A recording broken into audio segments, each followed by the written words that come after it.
You tuck your kid in at 9, homework done, room spotless, angel child. By 10, they're out the window like it's Mission Impossible. Hoodie, rope, the whole stunt. Strict parenting doesn't stop rebellion. Every curfew, every tracking app, that's just spy school for a double life, where you only ever meet the fake version of your kid.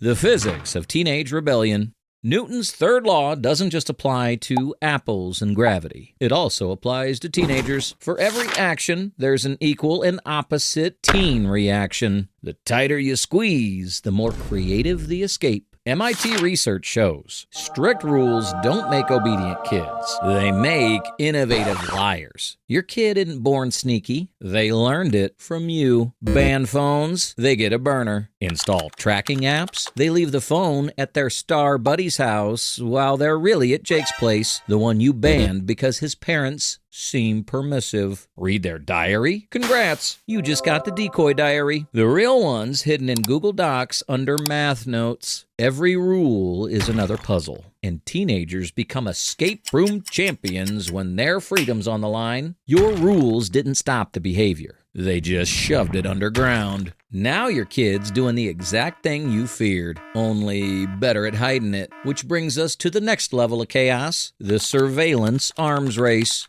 The surveillance arms race.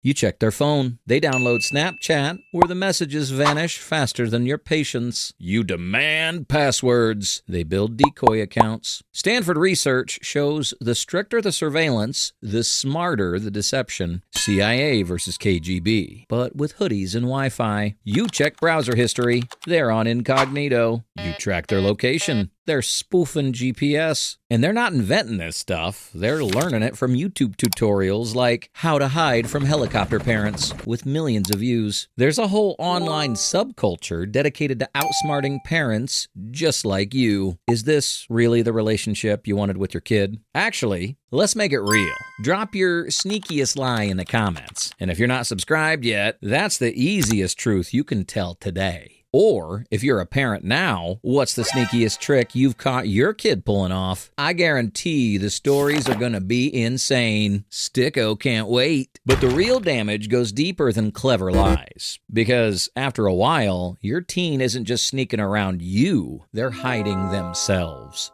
The trust bankruptcy. Strict parenting always starts with good intentions, safety, values, protection, but it often ends in a relationship built on mutual deception.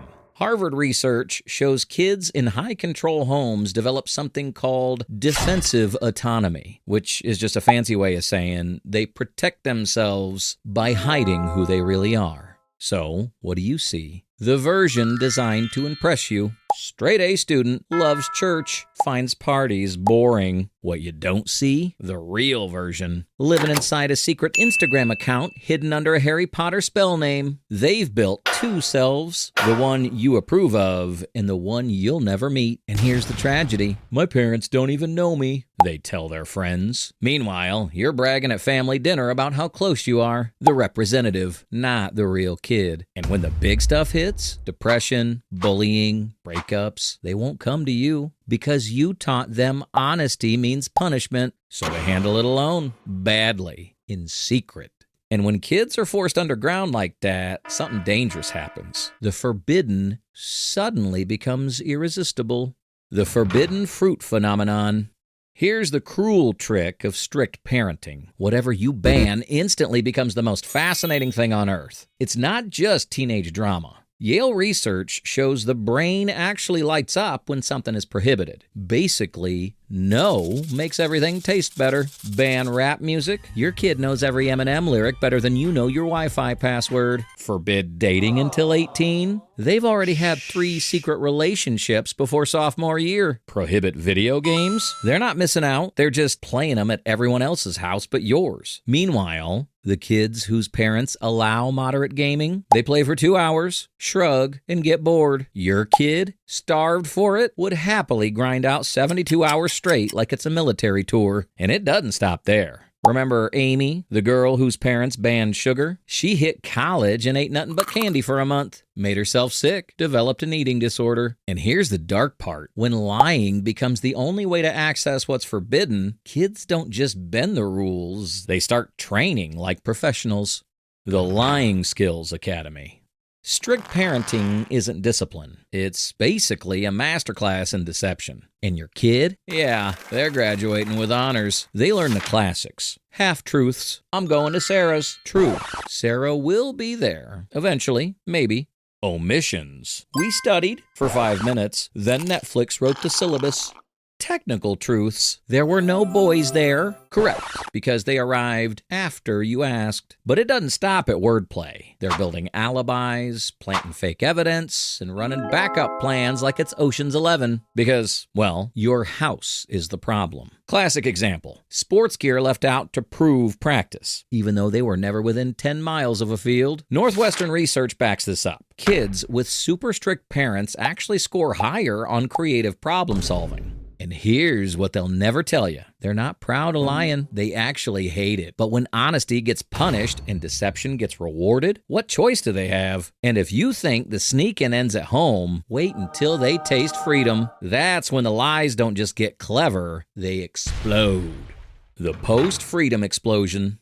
The kid who wasn't allowed to watch PG-13 movies, they get to college and instantly become the party legend for all the wrong reasons. Why? Because strict parenting doesn't teach moderation. It teaches kids that there are only 2 modes: abstain completely or go full chaos. Columbia research backs this up. Strictly raised kids actually take more high-risk behaviors in early adulthood than their peers. Not because they're wild, because they're making up for lost time. With zero patience at self-regulation, they don't know their limits because someone else always drew the lines for them. So the moment those lines disappear, so does their sense of balance. The girl who wasn't allowed makeup until 16, she shows up to college looking like she robbed Sephora. The boy who wasn't allowed to date, he's now dating everyone at the same time, badly. They're cramming a whole adolescence into 1 semester, and the fallout isn't funny anymore. Because when respect hasn't been earned, only enforced, freedom doesn't bring maturity. It brings rebellion in overdrive.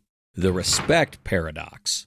Strict parenting demands respect through rules, but rules don't earn respect, they enforce compliance. Real respect works the opposite way. The parent who respects their teen's privacy, that's the kid who volunteers details you never even asked for. The parent who shows trust, that's the teen who actually tries to be trustworthy. But strict rules send a very different message. I don't trust you. You're incapable of good judgment. I have to control you. And here's what your teen hears instead. If I'm already assumed guilty, I might as well be guilty. That's how the cycle locks in. Fear doesn't build respect. It builds the very thing you were trying to prevent. Which raises the question, if strict control just breeds rebellion, what's the alternative? How do you actually get your teen to tell the truth?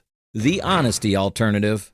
Here's the wild part nobody tells you. Kids with reasonable parents actually tell them things. The parent who says, be safe, text me if you need a ride, no questions asked. That parent gets honesty. The parent who says, if you drink, you're grounded forever. That parent still has a kid who drinks, but now won't call for help. Michigan State research backs this up. Teens with authoritative parents, firm but fair, report 60% more honest communication than teens with strict authoritarian parents. So your reasonable friend's kid, they'll casually tell them about the party, the drama, even the crush. Your kid, they tell you about homework because this is safe. And here's the real choice. Would you rather know where your kid is, even if you don't love it, or have no idea where they are because they're too scared to tell you? And if you're realizing you've been the strict parent in this story, don't panic. There's still a way back. And it starts with admitting the hardest thing a parent can say, I was wrong.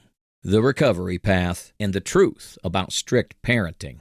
If you're seeing yourself in this, don't panic. It's not too late. Kids are surprisingly forgiving when parents admit mistakes. Try saying, I've been too controlling because I was scared. I realize I pushed you to hide things. Can we start over with more trust? Watch your teen's jaw drop. They've been waiting for this conversation since middle school. They might check your temperature, ask if you've been replaced by an alien, because in their mind, this moment was never going to happen. And yet, the first response will probably be suspicion. What's the catch? Because every loosened rule used to come with 3 new conditions. You trained them to expect surveillance disguised as freedom. So start small. Kill one stupid rule. The no phones after 8 p.m. rule for your 17-year-old. The hourly check-in texts. The no closed doors policy. Say out loud. That one was more about my anxiety than your safety. It's gone. Then hold steady when your kid tests if you mean it. Because here's what happens when you actually ease control. They start telling you something. They ask for advice because advice no longer comes wrapped in 20 conditions. Yale research shows this clearly. When teens feel trusted, they work to maintain it. When they feel controlled, they work to escape it.